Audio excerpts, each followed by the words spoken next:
मोदी ने कहा कि ज्यादा से ज्यादा पब्लिक ट्रांसपोर्ट, कारपूल जैसे तरीकों का इस्तेमाल करना चाहिए।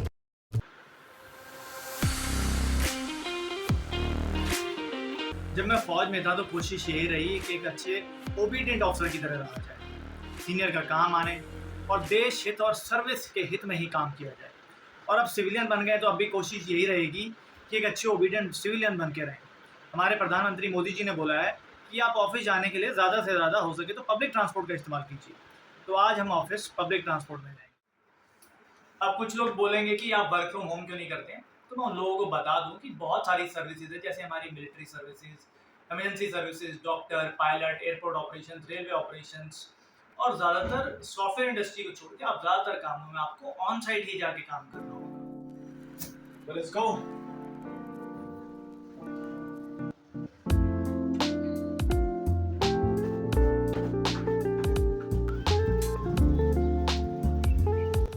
तो हम चल पड़े हैं दोस्तों बस अड्डे की ओर।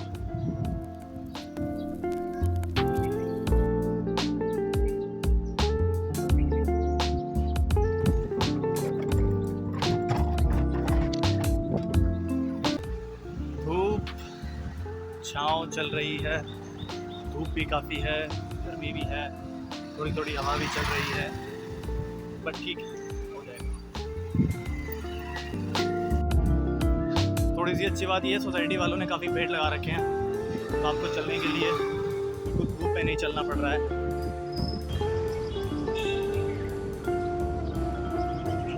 तो दोस्तों जैसे हमने बोला था, हम चल पड़े हैं बस अड्डे की ओर। और इस बात से जो गांव देहात के लोग हैं वो ज़्यादा अच्छे से जुड़ पाएंगे, क्योंकि गांव देहात में कुछ गांव ऐसे हुआ करते थे जहाँ पे बस अड्डे होते तक नहीं थे। उन लोगों को कई किलोमीटर बस पकड़ने के लिए जाना पड़ता था। खुद मेरी पत्नी के गांव में अभी कुछ साल पहले ही बस अड्डा आया है। अब भी वहाँ दिन की बस 1 से 2 बस आती है।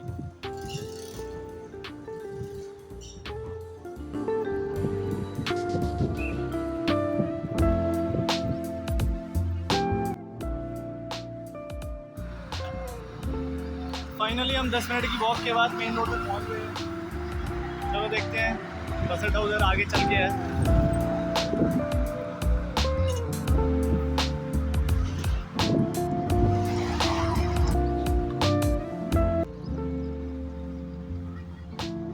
और ये आ गया हमारा बस अड्डा। बनाया तो ठीक ठाक है, एक आदमी इसे आराम गृह की तरह इस्तेमाल कर रहा है और मज़े से सो भी रहा है। हालत तो हमारे बस अड्डे की कुछ खास नहीं है, पर ठीक है, काम चलाऊ है। और ये बैठ गए हम अपने बस अड्डे पे पब्लिक ट्रांसपोर्ट के साथ में।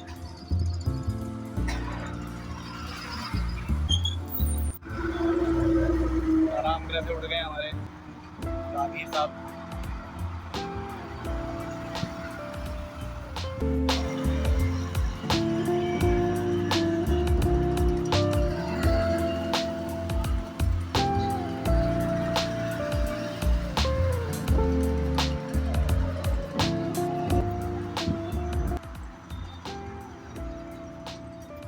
भी ठीक ठाक हो गई है, क्यों ना चश्मा लगा लिया जाए।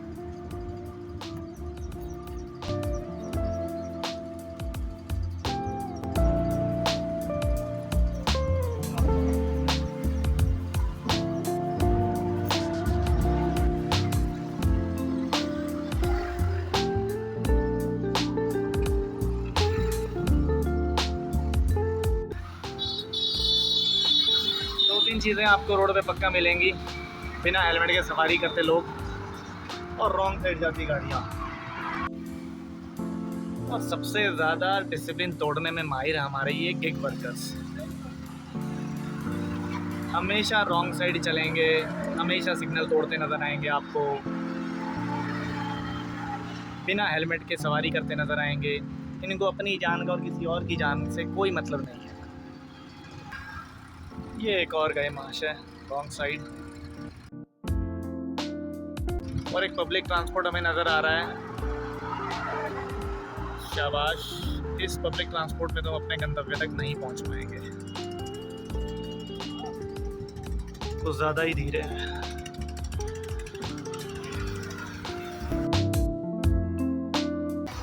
बस आती तो नज़र आ रही है, बट मुझे लग रहा है ये पब्लिक ट्रांसपोर्ट तो बिल्कुल नहीं है, क्योंकि ये एक स्कूल बस है। ये तो हमें नहीं लेके जाएगा। तो जब तक हमारे पब्लिक ट्रांसपोर्ट के इंतज़ार का सफ़र चलेगा, मैं आपको अपने बस अड्डे पे लिखी 2-4 चीज़ें कुछ अच्छी अच्छी दिखाता हूँ।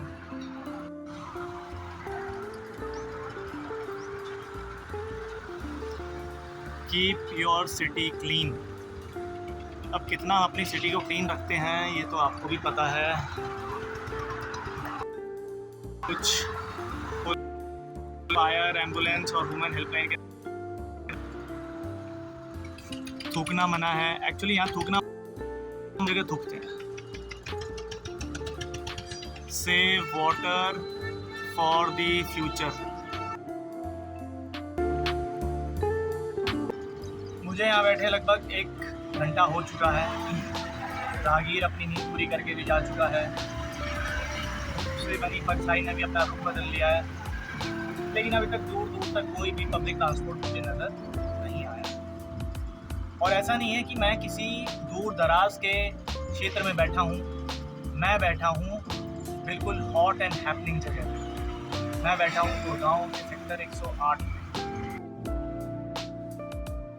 अगर आपको यकीन नहीं आता तो मैं आपको आसपास तब तक अपने फ्लैट बने दिखाता हूँ।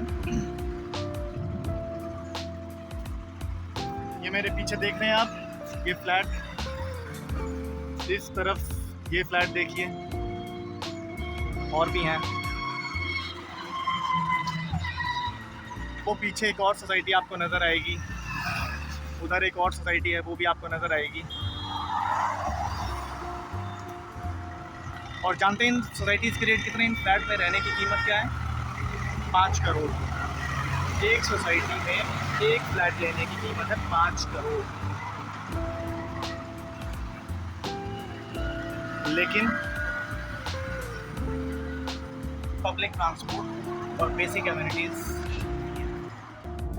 अभी एक पुलिस वाला मुझसे पूछ गया है कि मैं यहाँ कर क्या रहा हूँ। तो हैरान इस बात की नहीं कि वो पूछ गया है, खुशी इस बात की कम से कम उसने पूछा तो कि मैं कर क्या रहा हूँ। जो मैं यंत्र यहाँ लेके खड़ा हूँ, उसको लगा मैं कुछ तो यहाँ पे भयंकर सी प्लानिंग या कुछ शूटिंग या कुछ अजीब सा काम करने वाला हूँ।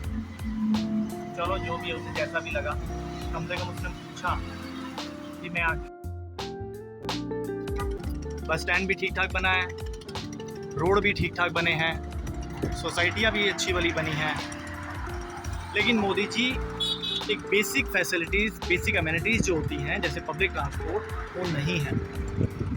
और ये जो 5-5 करोड़ के फ्लैट आप देख रहे हैं, आप क्यों इतना कीमत, तो इन 5-5 करोड़ की सोसाइटी में जो लोग रह रहे हैं मैं उनको बताना चाहता हूँ, आप इतनी कीमत इन फ्लैट्स की क्यों दे रहे हैं? ताकि आपको बेसिक अमेनिटीज़ मिले, ताकि आपको साफ़ सफाई मिले, आपके बच्चे अच्छी जगह में खेलें, आपको अच्छे खेलने की सुविधा मिले, आपको घूमने की सुविधा मिले। लेकिन ये काम तो सरकार का है, तो फिर हम टैक्स सरकार को दे क्यों रहे हैं? ये बेसिक एमिनिटीज़, ये बेसिक फैसिलिटीज़ तो सरकार की जिम्मेदारी है। अब लोग जो यहाँ रह रहे हैं वो 5 करोड़ में एक फ्लैट खरीदते हैं, 3-4-5 लाख उनकी EMI बनती है। पूरी ज़िंदगी वो इस फ्लैट के गुलाम रहेंगे। और क्योंकि आप इतने महंगे एरिया में रह रहे हो, यहाँ बाकी सारी चीज़ें भी महंगी हैं, जैसे फल, सब्जियाँ, आपके बच्चों की स्कूल फीस। जैसे मैंने अपने पिछले वीडियो में बताया था, 1 साल की बच्चे की फीस 3, 4, 5, 7, 8, 10 लाख रुपये तक। क्योंकि इन सारे सेक्टर्स 108, 109, 110, 111, 12 आसपास के जितने भी सेक्टर्स हैं, आपको यहाँ से कहीं पे भी अगर काम के लिए जाना है, कहीं पे भी निकलना है, तो आपको एक गाड़ी अपनी खुद की रखनी पड़ेगी। और एक गाड़ी में भी आपका काम नहीं चलेगा, आपको कम से कम 2 गाड़ियाँ रखनी पड़ेगी। मान लीजिए आपके घर में कोई एक गाड़ी आपकी ऑफिस चली गई है, तो दूसरी गाड़ी आपके, तो आपको टैक्सी के भरोसे बैठिए, या आपको किसी और से गाड़ी मांगनी पड़ेगी, क्योंकि पब्लिक ट्रांसपोर्ट तो यहाँ पे बिल्कुल नहीं। और एक बात और, गुड़गांव हरियाणा में पिछले 12 साल से बीजेपी की सरकार है, यानी कि डबल इंजन सरकार, और फिर भी आपकी प्लानिंग, आपकी बेसिक फैसिलिटीज़, आपकी बेसिक एमिनिटीज़ की ये हालत है। अगर यहाँ कोई और सरकार होती तो मैं फिर भी बोल देता कि इनकी हालत थोड़ी तंग है, डबल इंजन सरकार होने के बाद भी अगर आपकी ये हालत है तो फिर सरकार है ही किस लिए? अगर मेरे को बेसिक फैसिलिटीज और बेसिक एबिलिटीज़ के लिए 5-5 करोड़ के फ्लैट लेने पड़ रहे हैं और मुझे अच्छी सुविधाओं के लिए, एक अच्छे वातावरण के लिए हर महीने 20-20, 30-30 या 40-40 हज़ार रुपये मेंटेनेंस चार्जेस देने पड़ रहे हैं, तो सरकार फिर हमसे टैक्स किस बात का ले रही है? ये सवाल तो समय के गर्भ में समाये हुए हैं, पता नहीं कब बाहर निकलेंगे। तो इस वीडियो से मैं मोदी जी की बात को नकारना बिल्कुल नहीं चाहता हूँ, लेकिन मैं ये बताना चाहता हूँ कि उनका जो काम है वो बहुत सराहनीय है नेशनल लेवल पे। स्टेट लेवल पे जो गवर्नमेंट है, जो लोकल लेवल पे जो गवर्नमेंट है, वहाँ पे जो काम चल रहा है उसकी हालत आज भी बहुत खस्ता है। और जब तक हम बेसिक लेवल पे, अपनी सोसाइटी लेवल पे या अपनी अपनी सोसाइटी लेवल पे, अपने डिस्ट्रिक्ट लेवल पे, अपने गांव देहात के लेवल पे जब तक हम काम नहीं करेंगे, भारत विकसित नहीं होगा।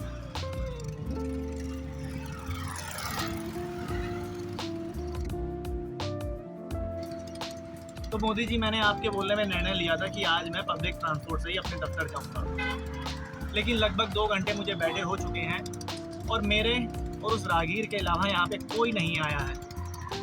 तो इसका मतलब ये है कि ये बस अड्डा बेवजह में बना है, यहाँ कोई पब्लिक ट्रांसपोर्ट नहीं है।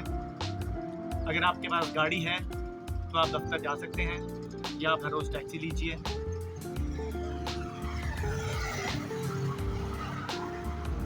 और चूंकि मैं 2-3 घंटे यहीं पे सड़क पे बिता चुका हूँ, इस बस अड्डे पे बिता चुका हूँ, तो आज लगता है मुझे छुट्टी लेनी पड़ेगी। और क्योंकि अब प्राइवेट सेक्टर में है तो आज की मेरी तनख्वाह काट ली जाएगी। तो मोदी जी, कोई बात नहीं, हमने आपकी बात मानी, हम आपकी बात आगे भी मानेंगे, लेकिन स्टेट लेवल पे जो ये कामचोरी है, स्टेट लेवल पे, डिस्ट्रिक्ट लेवल पे, गांव के लेवल पे, तहसील के लेवल पे जो भी कामचोरी है वो अब भी बहुत ज़्यादा है।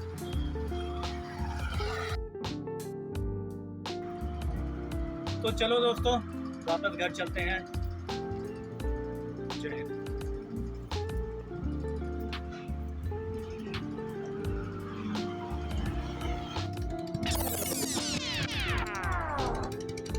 अपना कैमरा तो उठा ले जाएं।